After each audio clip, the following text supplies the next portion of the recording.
ಇದು Sunday vlog. ಇವತ್ತಿನ ಬ್ರೇಕ್ಫಾಸ್ಟಿಗೆ ನಾನು ಇಡ್ಲಿ ಹಾಗೆ ಅದಕ್ಕೆ ಕಾಂಬಿನೇಷನ್ ಆಗಿ ಚಿಕನ್ ಸಾಂಬಾರನ್ನ ಮಾಡ್ತಾ ಇದ್ದೀನಿ. ಆನಂದ್ ಬೆಳಗ್ಗೆನೆ ತಂದುಕೊಟ್ರು. ಅವರಿಗೂ ಕೂಡ ಬೇರೆ ಕಡೆ ಫಂಕ್ಷನ್ ಇತ್ತು, ಹೋಗಬೇಕಾಗಿತ್ತು. ಹಾಗಾಗಿ ಜೊತೆಗೆ ಅದಕ್ಕೆ ಮತ್ತು ಅವ್ವನು ಕೂಡ ಬೇಗನೆ ಹೋಗ್ತೀವಿ, ಬಿಸಿಲಾಗ್ಬಿಡುತ್ತೆ ಅಂತಂದರು. ಅದಕ್ಕೆ ಬೆಳಗ್ಗೆ ಬ್ರೇಕ್ಫಾಸ್ಟಿಗೆ ಮಾಡಿಬಿಡೋಣ ಅಂತಂದ್ಬಿಟ್ಟು ಮಾಡ್ತಾ ಇದ್ದೀನಿ. ಮೊದಲಿಗೆ ನಾನಿಲ್ಲಿ ಇಡ್ಲಿಗೆ ಇಟ್ಬಿಟ್ಟು ಅದಾಗಿದ್ಮೇಲೆ ಸಾಂಬಾರು ಮಾಡ್ಕೊಳ್ಳೋಣ ಅಂತ ಮಾಡ್ಕೊತಾ ಇದ್ದೀನಿ. ಹಾಗೆ ನಾನು ವೆಜ್ಜು ಮತ್ತು ನಾನ್ ವೆಜ್ ಎರಡಕ್ಕೂ ಕೂಡ ಒಂದೇ ಸಾಂಬಾರು ಪೌಡರ್ನ ಯೂಸ್ ಮಾಡ್ತೀನಿ. ಅದಕ್ಕೆ ಅವ್ವ ಮತ್ತು ಅದಕ್ಕೆ ಇಬ್ಬರು ಕೂಡ ರೇಗಿಸ್ತಾ ಇದ್ರು. ನಮ್ಮ ಮನೇಲೂ ಕೂಡ ಒಂದ್ಸರಿ ಮಾಡಿ ನೋಡಬೇಕು, ಹೆಂಗೆ ಬರುತ್ತೆ ಟೇಸ್ಟು ನೋಡಬೇಕು ಅಂತ. ಬಟ್ ಗೊತ್ತಿಲ್ಲ ನಮ್ಮ ಅತ್ತೆ ಯಾವ ಥರ ಸಾಂಬಾರು ಪೌಡರ್ನ ಮಾಡ್ತಾರೆ ಅಂತ. ಬಟ್ ಟೇಸ್ಟ್ ಅಂತೂ ತುಂಬಾ ಚೆನ್ನಾಗಿರುತ್ತೆ, ಸಖತ್ತಾಗಿರುತ್ತೆ ಸಾಂಬಾರು ಕೂಡ.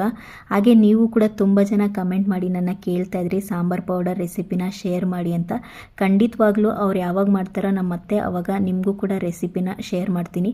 ಬ್ರೇಕ್ಫಾಸ್ಟ್ ಎಲ್ಲ ಮುಗಿಸ್ಕೊಂಡು ಎಲ್ಲರೂ ರೆಡಿಯಾಗಿ ಹೊರಟ್ರು. ಅದಾಗಿದ್ಮೇಲೆ ಯಕ್ಷಿತ್ ಮನೆಯೆಲ್ಲ ಹುಡುಕ್ತಾ ಇದ್ದ, ಎಲ್ಲರೂ ಎಲ್ಲೋದ್ರು ಅಂತ ಅಂದ್ಬಿಟ್ಟು ಬೇಜಾರಾಯಿತು.